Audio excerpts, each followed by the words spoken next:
cheating in a relationship, be it marriage or okay, I think do you think we should just focus on marriage? Well, both. It could both. I'm not married yet. You are married. So you don't want to short her out. Yeah, of course. Oh, so that's true. Relationship, marriage is a relationship. Definitely. Yeah, that's right. So cheating in relationships, what's your view? What's your take on it?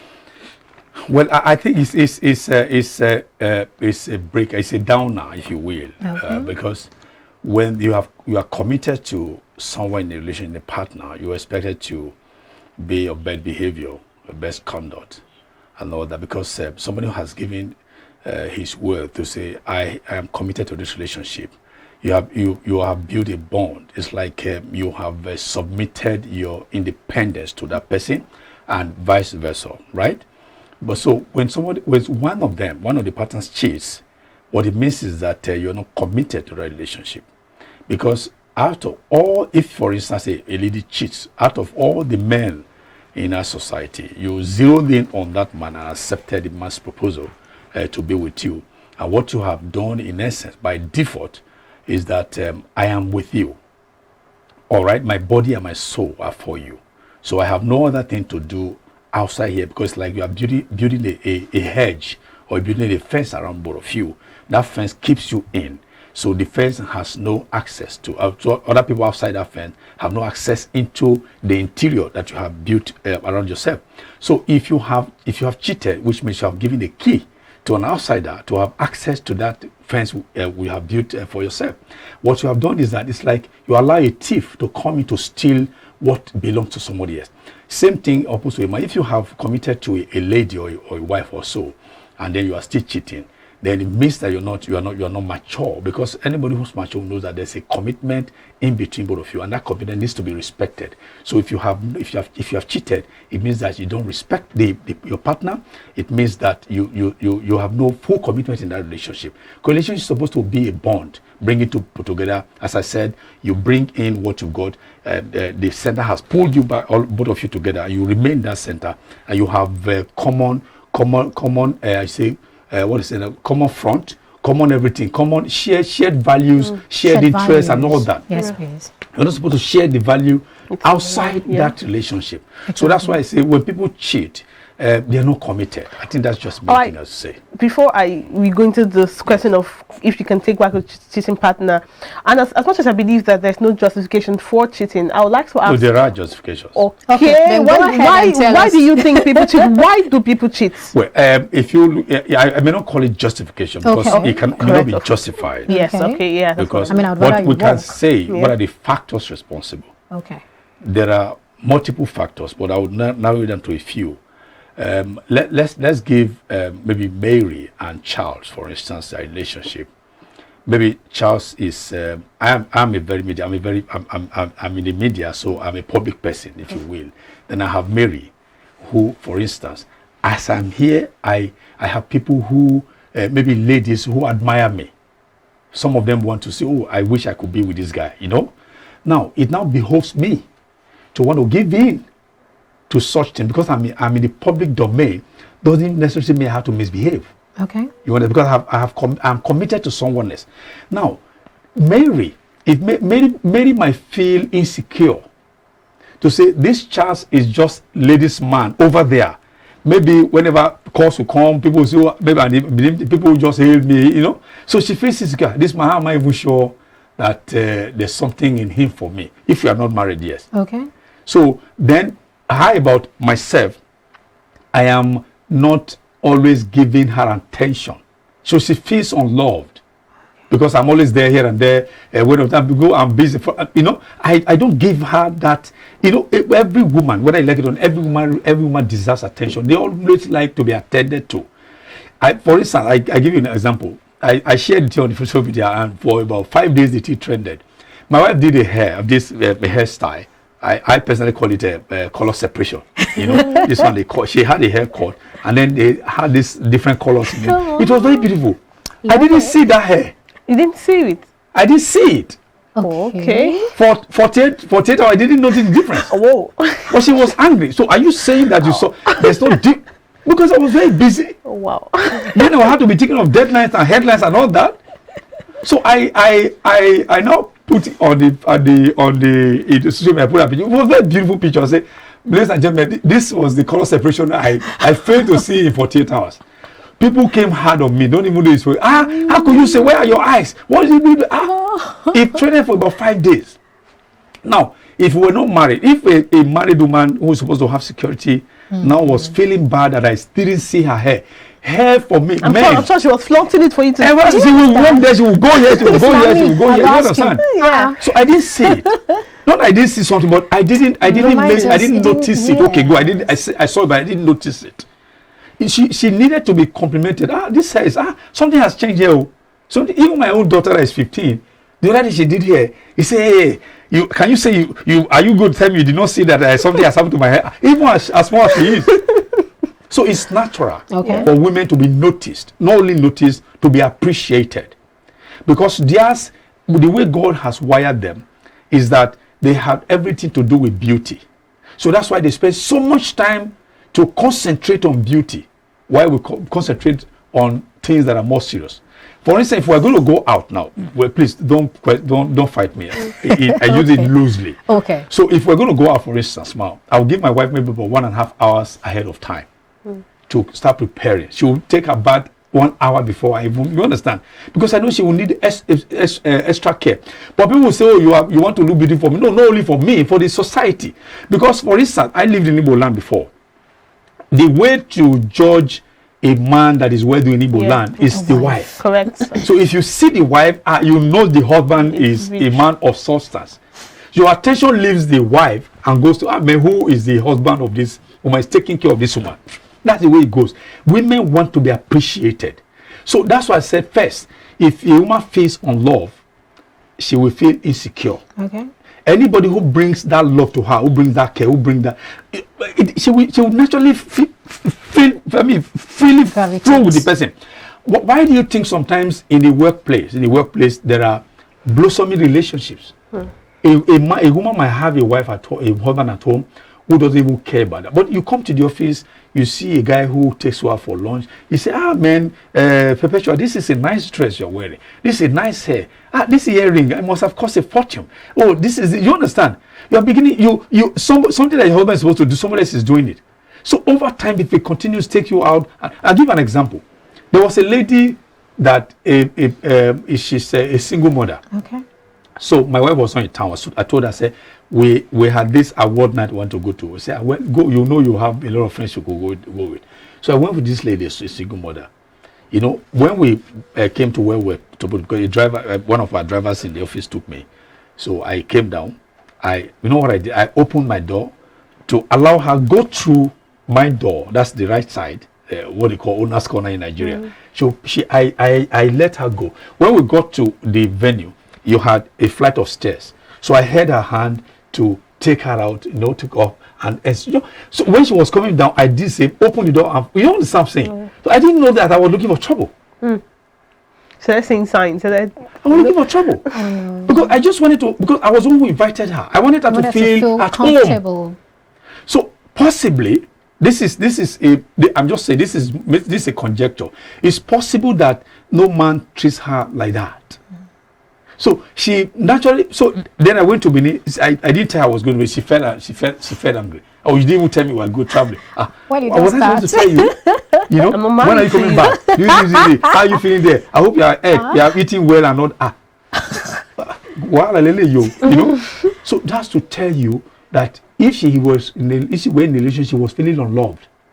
But you see, what she was missing in that relationship was something I began to show to her, even though I have no commitment. So you see, I had no commitment, but she was already asking. She, on her own, she was feeling as if this man, this is what I want in a man, which she was not getting from whatever relationship she was in. You understand? So, and then you also feel this this is lack of self-esteem. A lady may feel inadequate for you, say, because I'm not as educated as you are, or because of this one. But somebody else is seeing her as gold. So the person who sees us as gold, she'll flow with that person. So these are some of the factors responsible for where people should cheat. Because, for instance, if you give a woman what she needs, tell a woman what she wants to hear, she goes with you. Let's talk about the male aspect. Because no, I'm trying to balance it. Right. So it's the same thing. For instance, what could make a man cheat? at the heart of this is sex. Men naturally don't have any trouble, having feeling for any woman when it has to do with going to bed. But a woman, the woman has to like you, you have to treat that woman well before she can naturally fall for you. But the man, once you have all the feminine qualities, all the family, a man is ready to go. So if the woman is starving that man from that basic need of man, it can result to somebody who flaunts it and the man gets it. It's not as if the man may be committed to that person. If so, at the heart of that is said. Number two, a woman who does not respect her man, you're always argumentative. Men don't want to be argued with. First of all, accept what he has said. You cannot say, on the other hand, can we also look it that way? But when you say, no, I don't want to go there, you are looking for trouble. Okay. So first of all, accept what the man has. The man will share, this is what I want us to do. You say, okay, it looks good. It's wisdom. Oh, what you have said looks good. Oh, it looks very beautiful. But darling, whatever you're going, I'm seeing something else from what you are just saying. Hi, but. Okay, I didn't see it that way. Then you have given yourself a space of reckoning before that man. So, as I said, men, they don't want to be they don't want to be stabbed when it has to do with emotional need. They don't also want to be argued with unnecessarily. Then, when you don't also cook well, maybe you also starve your man in bed, and you find maybe one of these days you find he goes to a lady's how they prepare for you. Then the way you also serve your partner, sometimes, I mean, thankfully we have gone beyond that. If you know this tray, this platter, if the platter is dirty, maybe you didn't wash or something. I feel I can't eat that food. So before you serve me, it must be dirty. The napkin and everything must be properly done, because when we are supposed to be king in question. I'm just saying so. I mean, quote at me. We're supposed to be. So you serve me, you regard me. But when you just say, eat your food there, there's a video I watched recently. There's a video I watched recently. A guy sat at table. Okay. I don't know what it should be a wife also. Came, just dropped food, dropped the fork, the cutlery and all that, and was just put what I was walking away. The man just got, what is matter? So the man just went and was and the man, took her and they went into the bedroom and they had they did something over the other room. But the man now came back and now put on his dress and sat down. If you see the way the lady brought the food back, oh God! If the man just as an aside, he just put a thumbs up. The lady, you saw how all smiles. That was the lady who didn't feel loved in the beginning. So it goes either way. That's why it's a delicate balancing, but it can be balanced. I'm sure I'll be able to do some balance. The balance. That's quite interesting. While you were speaking, I was happy because you were mentioning some of the things that could be responsible for someone, gravitating towards another person and all. So when we begin to see these signs in our relationships and we want to keep these relationships, what should we do? Well, first, relationship, they are not made in heaven, okay? And then nobody just say. There are no relationships that are heavily made. Then you flow into it. It's not possible. They are all made here. God has nothing to do with male-female relationship. You work it out yourself. You work it out yourself, because there is no manual. There's no divine manual for any relationship to be successful. What works for you may not work for me. What works for her may not work for you. So you must be able to look at your partner. First, that's why before people get married, they allow them a period of courtship. And that courtship necessarily doesn't have to mean they're all the time going to bed and all that. You need to look at the man. What usually makes the man to what triggers off his anger, his temperament or not. You study some of these things. Does the man like dirty? For instance, I can tell you this. Before I got married, when I was my wife and I, we did a little courtship because my church didn't allow a long because of other things could come up and all that. That's true. So when I was going to their house that time with a friend of mine, because somebody had to chaperone us, we'll go over there because it was like an SU marriage anyway. We'll go over there, she and her sister. So this is how they didn't find. What I'm going to tell you, she didn't see any problem with it. But once we got married, I found problem with it. I'll tell you why. Each time they wash clothes outside, they go sun the clothes on the clothesline, they brought the clothes, but they dump it on the bed before I married her. So when they come in the night, just shift it, find a space and sleep. But I didn't grow up that way. My mother was a very, very, honestly speaking, the woman was what they call very, very, very picky. Meticulous. Very meticulous. Yeah. So once she gets down there, she will fold the clothes, put them on her head and all that, and then put them, separate them in and put camphor and all. She put them away. So you couldn't see clothes washed on the bed. And the bed, my mother couldn't sleep on the bed that is not well made. So that's how I grew up. So when we've got married, because my wife would just dump clothes on the bed. We say, and just sit there and sleep. Tomorrow we'll fast. No. So it brought a trouble. But if she didn't learn, it could be a source of problem to us. So you must study your partner, know exactly what your partner's what he or she doesn't like, how she wants to be treated, how she wants to be talked to. Sometimes my wife feels before now she felt I was talking down on her instead of talking to her. I was talking every time I was talking down on her. So she didn't say, I'm also a human. Let's discuss. You can't just be talking, you understand. So you also there are women who say, okay, let my voice be heard. At least let my voice be heard. Don't just give me instruction. Hey, this is what I want. Before I come back from us, I don't want this cup here again. No, come on. Darling, please, could you do something about this? You see, that's some of us studying communication. We find a way to always not talk down people. You understand? Because I've learned that over time. Perpetual, please, that cup, could you help me change the position before I come? I'm so sorry. Oh, what's wrong with you? Oh, no, the brand, the logo is not facing the camera. Oh, okay, thank you. I say, hey, Perpetual, don't you know the logo is not facing the camera? What's wrong with you? You're talking on that person. So you must regard the person as also human. So these are some of the things you have to look at in relationship so that you can begin to work against the trigger signs that would bring problem. Okay. All right. You want to say something? Yeah, of course. I, as much as I really do agree with a couple of things you've said, if not all of them. I still understand that some people they cheat without even reasons. I was going there. Okay, there's chronic cheat. They cheat without reasons. You see, someone is trying to be near perfect for you, and giving his or herself shots for you, and then you are having something to, and you can't even help yourself. So those kind of people in a relationship, and as much as you're trying to make it work, and you say there's no manual, which I actually do agree. Do you really expect people? Because I'll cite an instance. For instance, Margaret will be in a relationship with Charles. I know you're married, but then I could be in a relationship with you, yeah. And maybe you did something, you probably cheated, and of course I'm supposed to forgive and forget and act like nothing happened. But then I look at you, and as much as I really do love you, and I really want to forgive you and actually forget and move on with the life and the sweet relationship I have had with you. But I look at you and I'm like, he broke my trust, and I'm not trying to trust you again. And the more I see, I'm seeing a man who the more you are revolted. I'm seeing a man who shattered my emotions, destroyed my heart, and gave it to the dogs to eat. So how for someone like that, how is a person supposed to move on and maybe look at the guy, especially if he or she is someone who was cheating for no reason? Well, I please permit me to say that I don't believe that people cheat without no reason. There must be an underlying factor responsible for why people cheat. I mentioned some of them now.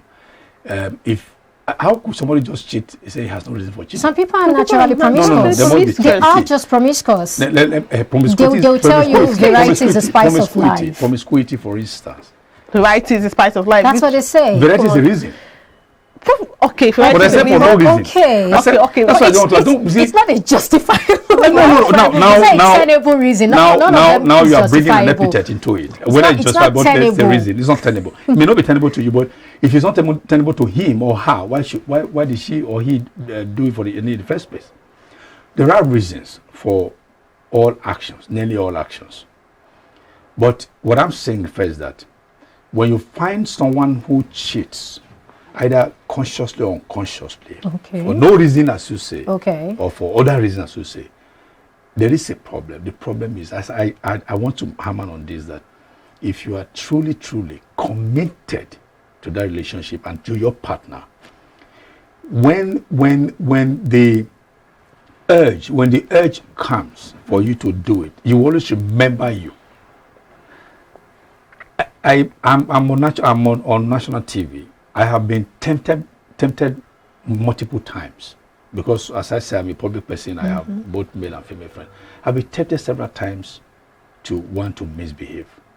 But see, I had to, so that I remember, no, I shouldn't do this. I shouldn't do this. I'll quickly check myself because I know I've committed to someone. No, if I